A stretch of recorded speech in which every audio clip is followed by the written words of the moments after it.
الحمدللہ ہمارا علاقہ تو پاک ہے، لیکن آپ دوسرے علاقوں میں جا کر کے دیکھیں، اتنی خرافات جناب محمد الرسول اللہ صلی اللہ علیہ وسلم کی پیدائش کے نام پر ہوتی ہیں کہ بڑا دکھ ہوتا ہے اور رونا آتا ہے کہ آخر امت کو ہو کیا گیا۔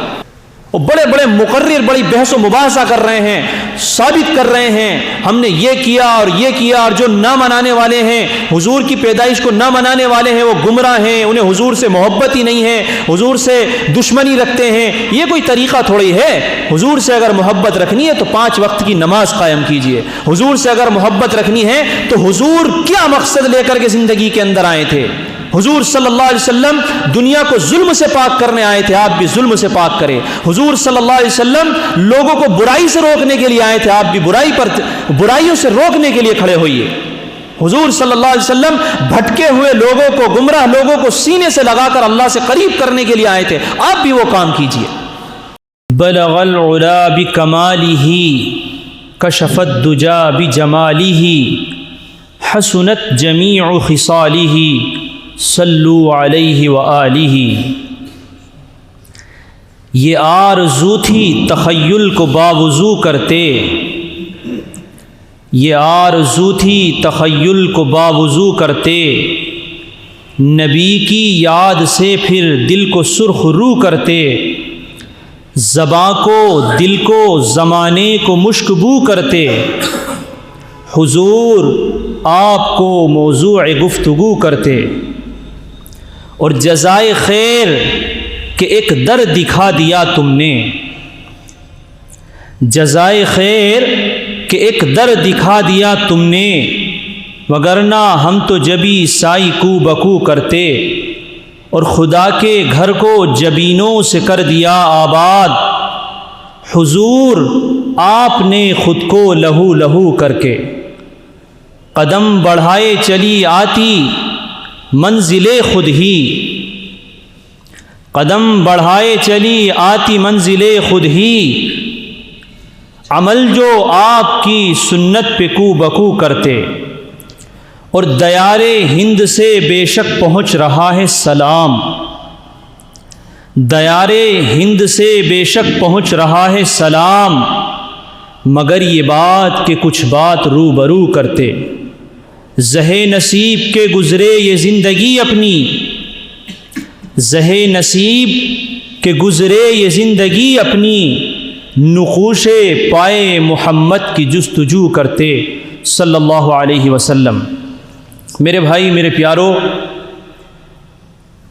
ایک اتنا اہم موضوع کہ جس پر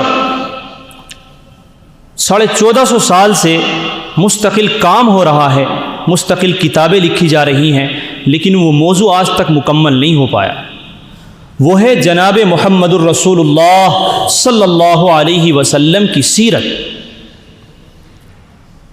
دراصل وجہ یہ ہے کہ پوری دنیا کے اندر کوئی کونا، کوئی موقع، کوئی لمحہ ایسا نہیں ہے کہ جس کی رہبری جناب محمد الرسول اللہ صلی اللہ علیہ وسلم نے نہ کی ہو، اور انسانوں کو ایک راستہ جناب محمد الرسول اللہ صلی اللہ علیہ وسلم نے نہ دکھایا۔ اس لیے یہ بڑا اہم موضوع ہے، اور اس کو اس چھوٹے سے وقت میں بیان کرنا بہت مشکل ہے، بہت مشکل ہے، لیکن چھوٹی چھوٹی چیزوں پر اشارے ضرور کیے جا سکتے ہیں اور سمجھا ضرور جا سکتا ہے۔ یہ دنیا ظلم سے بھری ہوئی تھی، اس دنیا کے اندر ظلم اپنے عروج پر تھا، اور اللہ کی نافرمانی آسمان چھو رہی تھی۔ ظلم کا یہ عالم تھا کہ ہر طاقتور کمزور کو دبانے کی کوشش کرتا تھا، بہت گھٹ کر کے لوگ زندگی گزارتے تھے کہ جس کا دبدبا ہوتا تھا وہ کمزور کو دباتا تھا، اور اس کے جان اور مال اور عزت کو جب چاہے فنا کر دیتا تھا، کہ اگر کسی کے چند لوگ زیادہ ہیں، زیادہ بڑے ہو گئے، وہ طاقت میں بڑا ہو گیا، اور اگر اس کے من میں یہ بات آئی کہ فلاں آدمی ہمارے خلاف سوچ رہا ہے، تو اس کے لیے بڑا آسان کام ہوتا تھا کہ چند لوگ جاتے تھے اور جا کر کے اس کو قتل کر کے آ جاتے تھے. کوئی قانون ضابطہ اس دنیا میں نہیں تھا. شراب عام تھی، گھروں کے اندر شراب پی جاتی تھی، خوب شراب کا ڈنکا بجتا تھا، نشے کیے جاتے تھے. گویا کہ کوئی برائی ایسی نہیں تھی جو اس وقت نہ پائی جاتی ہو. کمزوروں پر ظلم کا یہ عالم تھا کہ ان کو غلام بنا کر کے رکھا جاتا تھا. انسان اپنی مرضی سے سوچ نہیں سکتا تھا، اپنی مرضی سے جی نہیں سکتا تھا، اپنی مرضی سے اپنے کام نہیں کر سکتا تھا. اب آپ تصور کیجئے کہ کیسا معاشرہ ہوگا، کیسے جیتے ہوں گے، کیسے کھاتے ہوں گے، کیسے کماتے ہوں گے. بس ہر آدمی اپنی من چاہی زندگی گزارنے پر مگن تھا. اور عورتوں پر ظلم کا یہ عالم تھا کہ جس کی تاریخ بیان نہیں کی جا سکتی. کہ عورتوں کو صرف اپنی خواہش پوری کرنے کی چیز سمجھا جاتا تھا اور ان کے ساتھ غلاموں سے بھی زیادہ بدتر سلوک کیا جاتا تھا.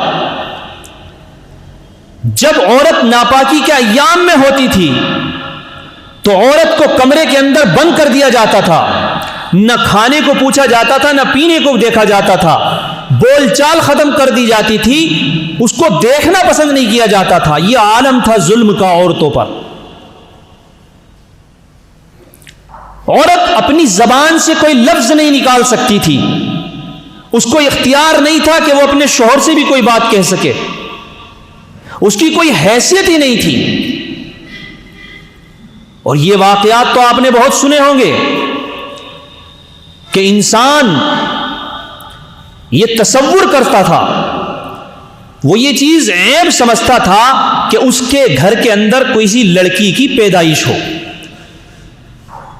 کہ میرے گھر کے اندر لڑکی کی پیدائش ہوئی ہے تو کل وہ کسی آدمی کی بیوی بنے گی اور وہ آدمی میرا داماد بنے گا. یہ بات اتنا عیب شمار کی جاتی تھی، اتنا بڑا عیب شمار کیا جاتا تھا کہ بچی کو زندہ رہنے کا حق ہی نہیں ہوتا تھا. کسی کو داماد بنانا عیب سمجھا جاتا تھا. لہذا جب لوگوں کے دلوں میں یہ بات بسی ہوئی تھی تو اگر کسی کے گھر پر بچی کی پیدائش ہو جاتی تھی تو اگر کسی کے دل میں بھی یہ بات آتی کہ یار چلو ہے تو کوئی بات نہیں، اولاد تو ہے، ہو سکتا ہے آگے کو اولاد ہو نہ ہو، بچی کو ہی رکھ لیں گے. بعض لوگ بھائی ایسا تو نہیں ہوتا کہ 100% لوگ غلط ہی ہو جاتے ہیں، کچھ نہ کچھ بیچارے ایسے بھی ہوتے ہیں کہ جن کے دل کے اندر کہیں نہ کہیں نرمی ہوتی ہے.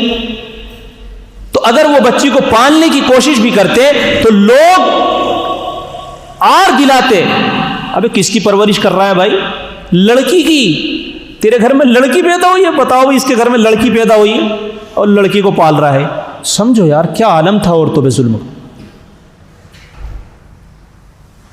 بعض انسان ان آر کے موقع پر آ کر بچی کو اٹھاتا، گڑھے کو کھودتا جنگل میں جا کر کے اور اس کو اس طریقے سے گڑھے میں ڈال کر کے اور زندہ دفن کر دیا کرتے تھے. یہ عالم تھا ظلم کا. ذرا ذرا سی باتوں پر خاندانوں کے اندر تکڑی تکڑی لڑائی چلا کرتی تھی.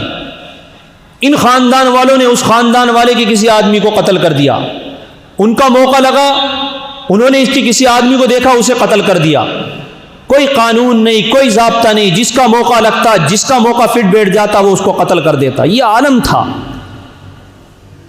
ایسے وقت میں اللہ رب العزت نے ایک ہستی کو دنیا کے اندر بھیجا کہ جب دنیا ظلم اور برے کاموں سے بھری ہوئی تھی تو ایک ہستی کہ جسے آپ اور ہم جناب محمد الرسول اللہ صلی اللہ علیہ وسلم کے نام سے جانتے ہیں، آپ کو اس دنیا کے اندر بھیجا. اس لیے بھیجا کہ اللہ کے بندوں کو کہ جو اپنے مقصد سے ہٹے ہوئے ہیں ان کو اللہ کی طرف بلائیں اور اس دنیا کو ظلم سے پاک کریں اور اس دنیا کے اندر انصاف کو قائم کریں. اس کے بعد آپ لوگوں کو معلوم ہے کہ جناب محمد الرسول اللہ صلی اللہ علیہ وسلم کہ پیدا ہونے سے پہلے کہ جب آپ ماں کے پیٹ میں تھے آپ کے والد کو دنیا سے اٹھا لیا گیا، یعنی کہ آپ دنیا میں آنے سے پہلے ہی یتیم ہو گئے۔ بالآخر جناب محمد الرسول اللہ صلی اللہ علیہ وسلم کی پیدائش اس دنیا میں ہوئی، اور آپ کے آتے ہی درختوں پر رونقیں آ گئیں، آسمانوں پر نور برسنے لگا، زمینوں سے نور پھوٹنے لگا، دنیا کے اندر ایک رونق سی پھیل گئی، ایک انصاف کی خوشبو آنے لگی۔ اس لیے کہ جب جناب محمد رسول اللہ صلی اللہ علیہ وسلم آئے ہیں تو اس دنیا کو امید ہو گئی کہ اب یہ دنیا ظلم سے پاک ہونے والی ہے، اب انسانوں کو ان کے حقوق ملنے والے ہیں۔ جناب محمد رسول اللہ صلی اللہ علیہ وسلم ربیع الاول کے مہینے میں اس دنیا میں تشریف لے کر کے آئے، اور آج یہ ربیع الاول کا مہینہ ہی چل رہا ہے، اس لیے مجھے اس موضوع پر آپ کے سامنے بات رکھنی پڑی۔ اب مسئلہ یہ آتا ہے کہ جناب محمد الرسول اللہ صلی اللہ علیہ وسلم کون سی تاریخ کو پیدا ہوا ہے، تو اس میں بڑا اختلاف ہو گیا مورخین کا۔ بعض نے 2 ربیع الاول، بعض نے 7 ربیع الاول، بعض نے 8 ربیع الاول، بعض نے 12 ربیع الاول کہہ دیا۔ 12 ربیع الاول کا قول صرف مشہور ہے کہ جناب محمد الرسول اللہ 12 ربیع الاول کو پیدا ہوئے، یہ مشہور ہے، لیکن محدثین مؤرخین یہ کہتے ہیں کہ زیادہ راجح قول یہ معلوم ہوتا ہے کہ آپ صلی اللہ علیہ وسلم 9 ربیع الاول کو پیدا ہوئے۔ اور ایک کتاب، بہت سارے ہمارے بریلوی لوگ اس میں بڑا اعتراض کرتے ہیں، جبکہ ان کے جو امام ہیں حضرت مولانا احمد رضا خان صاحب، انہوں نے بھی اپنی کتاب میں 8 ربیع الاول کے قول کو زیادہ راجح کہا ہے۔ ان کی ایک کتاب ہے نطق الہلال، اس میں شروع میں ہی لکھتے ہیں، سوال کیا گیا کہ آپ صلی اللہ علیہ وسلم کب پیدا ہوئے، تو انہوں نے لکھا ہے کہ 8 ربیع الاول کو۔ آپ کی وفات کب ہوئی؟ 12 ربیع الاول کو۔ آج دنیا کے اندر جناب محمد رسول اللہ صلی اللہ علیہ وسلم کے نام پر طرح طرح کی خرافاتیں ہونے لگیں، والعیاذ باللہ کئی اس طرح کی ویڈیو دیکھنے میں آتی ہیں کہ ان میں لڑکیاں ناچ رہی ہیں اور ڈی جے بجایا جا رہا ہے اور جلوس محمد ہی نکالا جا رہا ہے 12 ربیع الاول کو، اور پھر اس کے اندر جو ہے لڑکے ناچ رہے ہیں، ڈانس کر رہے ہیں۔ خدا کی قسم جناب محمد الرسول اللہ صلی اللہ علیہ وسلم نے خود بیان فرمایا کہ میں تو گانے بجانے کی چیزوں کو مٹانے کے لیے بھیجا گیا ہوں، پھر امت گانے بجانے پر جمع ہو تو یہ کیسے جناب محمد الرسول اللہ صلی اللہ علیہ وسلم کے چاہنے والے ہو سکتے ہیں؟ شیطان نے دھوکے میں رکھا ہوا ہے کہ وہ کام جنہیں ہم حضور کی محبت میں کر رہے ہیں وہ کام حضور کی بعثت کے خلاف ہے۔ کہاں سے ناچنا گانا جمع ہو گیا؟ الحمدللہ ہمارا یہ علاقہ تو پاک ہے، لیکن آپ دوسرے علاقوں میں جا کر کے دیکھیں، اتنی خرافات جناب محمد الرسول اللہ صلی اللہ علیہ وسلم کی پیدائش کے نام پر ہوتی ہیں کہ بڑا دکھ ہوتا ہے اور رونا آتا ہے کہ آخر امت کو ہو کیا گیا۔ وہ بڑے بڑے مقرر بڑی بحث و مباحثہ کر رہے ہیں، ثابت کر رہے ہیں ہم نے یہ کیا اور یہ کیا، اور جو نہ منانے والے ہیں، حضور کی پیدائش کو نہ منانے والے ہیں، وہ گمراہ ہیں، انہیں حضور سے محبت ہی نہیں ہے، حضور سے دشمنی رکھتے ہیں۔ یہ کوئی طریقہ تھوڑی ہے؟ حضور سے اگر محبت رکھنی ہے تو 5 وقت کی نماز قائم کیجئے۔ حضور سے اگر محبت رکھنی ہے تو حضور کیا مقصد لے کر کے زندگی کے اندر آئے تھے؟ حضور صلی اللہ علیہ وسلم دنیا کو ظلم سے پاک کرنے آئے تھے، آپ بھی ظلم سے پاک کریں۔ حضور صلی اللہ علیہ وسلم لوگوں کو برائی سے روکنے کے لیے آئے تھے، آپ بھی برائیوں سے روکنے کے لیے کھڑے ہوئیے۔ حضور صلی اللہ علیہ وسلم بھٹکے ہوئے لوگوں کو، گمراہ لوگوں کو سینے سے لگا کر اللہ سے قریب کرنے کے لیے آئے تھے، آپ بھی وہ کام کیجئے۔ تو جو حضور کی منشا کے مطابق کام کرے گا وہ حضور کے شفاعت کا زیادہ مستحق ہوگا۔ ناچنے گانے والوں سے کچھ نہیں ہونے والا ہے، یہ حضور کی محبت نہیں ہے۔ حضور کی محبت تو یہ ہے کہ جو ان کو طریقے کو دنیا میں عام کرے گا۔ تو بہرحال ان خرافاتوں سے بچنا چاہیے۔ جناب محمد رسول اللہ صلی اللہ علیہ وسلم نے زندگی گزاری، آپ بہت زیادہ عبادت کرتے تھے۔ جب 40 سال کے ہوئے تو 40 سال کے بعد میں اللہ نے بلا کر کے پہلی وحی نازل فرمائی اور آپ کو نبوت سے نوازا، اور پھر لوگوں کی رہبری کے لیے آپ کو کھڑا کیا۔ اللہ کے نبی صلی اللہ علیہ وسلم نے لوگوں کے درمیان نبوت ملنے سے پہلے ہی بہت خیر کے کام کرنے شروع کر دیے تھے، لوگوں کو ٹھیک راستے پر بلانا شروع کر دیا تھا، لیکن نبوت ملنے کے بعد یہ ذمہ داری اور بڑھ گئی، اور جناب محمد رسول اللہ صلی اللہ علیہ وسلم نے لوگوں کے درمیان ایک اللہ کی عبادت کی دعوت دینی شروع کی۔